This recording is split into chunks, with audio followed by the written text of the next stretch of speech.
오늘 저희가 함께 살펴볼 자료들, 이게 2025년 한국 사회의 여러 중요한 모습들을 보여주고 있습니다.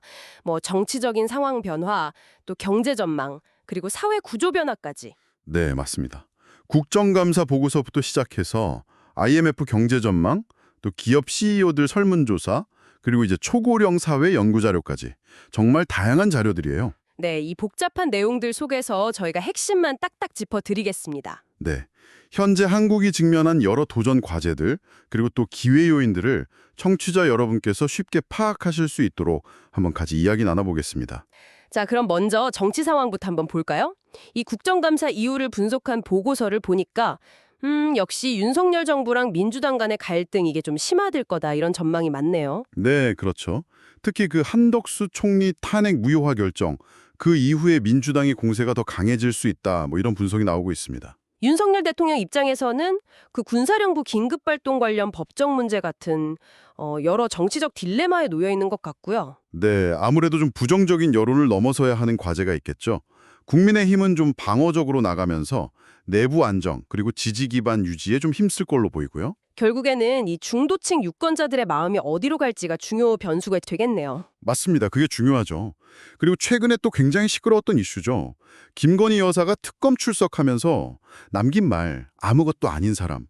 이 발언에 대해서도 해석이 정말 많더라고요. 네, 제공해주신 자료들, 뭐 스펙스나 이동형 TV 분석을 봐도 그런데요.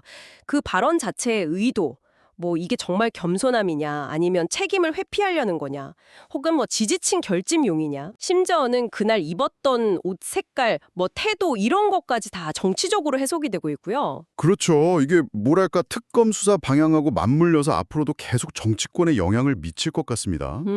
정치권은 이렇게 좀 긴장감이 높은데 경제 쪽은 어떤지 한번 보죠. IMF 자료가 나왔는데 기재부가 발표했죠. 이게 좀 흥미로운데요. 2025년 성장률 전망치는 0.8%로 낮췄어요. 네, 낮췄죠. 그런데 2026년 전망은 갑자기 1.8%로 대폭 올렸단 말이죠. 이건 좀 엇갈리는 신호 아닌가요? 네, IMF 분석을 보면요. 2025년 상반기는 뭐 국내 정치라던가 글로벌 통상 불확실성 이런 것 때문에 예상보다 좀 안 좋았지만 하반기부터는 점진적으로 경기가 회복될 거다. 아, 하반기부터요? 네, 그래서 그 회복세가 2026년까지 이어질 거다 이렇게 보는 거죠. 근거로는 이제 두 차례 추경 같은 정부 정책 효과나 또 국내 정치 불확실성이 좀 해소되면 소비나 투자 심리가 개선될 거다 이런 점들을 들었습니다. 그렇군요. 근데 이게 재미있는 게 IMF의 2026년 절망치 1.8%는요. 한은이나 KDI, ADB 같은 다른 주요 기관들 전망치 한 1.6% 정도 되거든요. 그거보다 더 높아요. 더 낙관적이네요. 네, 약간 더 낙관적인 거죠. 어떻게 보면 거시지표랑 현장에서 느끼는 체감 경기 사이에 좀 온도차가 있을 수 있다는 걸 보여주는 걸 수도 있고요. 아, 바로 그 온도차. 그게 딱 느껴지는 자료가 또 있네요. KDI랑 경총에서 CEO들 대상으로 설문조사한 걸 보면 내년 경영계획 기조로 긴축 경영을 택한 기업이 49.7%, 거의 절반이죠. 네, 거의 절반이죠. 이게 2019년 조사 이후 6년 만에 가장 높은 수치래요. 맞습니다. CEO들은 현장에서 느끼는 어려움이 상당하다는 거죠. 특히 내수 부진, 이게 66.9%로 가장 높았고요. 그 다음이 인건비 부담, 이것도 64%나 됐습니다. 인건비 부담도 크군요. 네. 그리고 더 좀 걱정되는 부분은 대기업들 같은 경우에 투자나 채용을 줄이겠다, 이런 응답이 절반을 넘었다는 겁니다.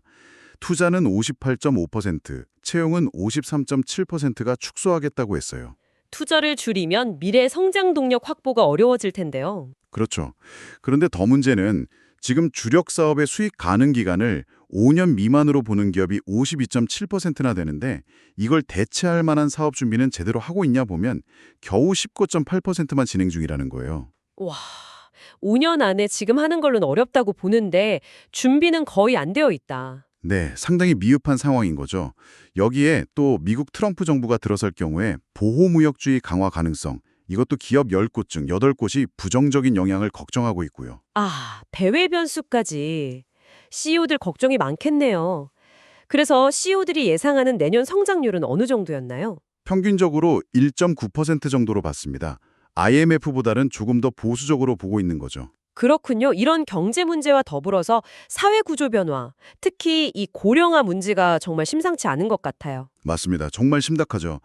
KH와 연구 자료를 보면 한국의 고령화 속도, 이건 뭐 세계적으로 유례가 없을 정도로 빨라요. 얼마나 빠른 건가요? 고령 사회, 그러니까 노인 인구 비율 14%죠. 여기서 초고령 사회 20%로 진입하는 데 걸리는 시간이 단 7년으로 예상됩니다. 7년이요. 7년이요? 와. 네. 이게 일본이 10년 걸렸고요. 미국은 15년, 영국은 50년이 걸렸어요. 비교가 안 되죠. 2025년에 초고령 사회 진입하는 건 거의 확실해 보이고 2050년에는 노인 인구 비율이 40%를 넘을 거란 전망입니다. 이미 작년 2023년 기준으로도 전국 시군구의 절반 이상, 58.5%가 초고령 사회이고 40% 넘는 곳도 12곳이나 된다고 하니까 이게 정말 피부로 와닿네요. 네, 지역 소멸 문제랑도 바로 연결되는 거고요. 이런 상황이다 보니까 이제 65세 정년 연장, 이 법으로 만들어야 한다, 이런 논의도 본격화되고 있다고요? 그렇습니다. 고령층 경제활동 인구가 이미 1,000만 명을 넘어섰던 자료도 있고요. 이런 고령화랑 노동력 부족 문제를 해결하려면 정년 연장이 필요하다는 목소리가 나오는 거죠. 근데 이게 말처럼 쉽지는 않을 것 같은데요. 당장 임금 체계는 어떻게 하고 또 청년들 일자리는 어떻게 하냐 이런 문제들이 있잖아요. 네, 바로 그 점 때문에 노사 간, 또 세대 간 입장 차이가 상당히 큽니다. 그래서 국회 입법조사처에서도 사회적 합의가 정말 필수적이다 이렇게 지적하고 있고요. 한편 아까 언급하셨던 그 KHA 연구에서 좀 흥미로운 제안이 나왔다고 하셨죠. 현재 유행 기준이 한국 현실을 담기에는 좀 부족하다고요. 네, 맞아요. 현재는 그냥 노인 인구 비율이 20% 이상이면 다 초고령 사회 이렇게 부르는데 한국은 워낙 변화 속도가 빠르니까 이게 너무 좀 뭉뚱그려져 있다는 거죠. 아, 20%나 35%나 다 똑같이 초고령 사회다. 이건 좀 안 맞다. 그렇죠. 그래서 이 연구에서는 초고령 사회를 좀 더 세분화하자.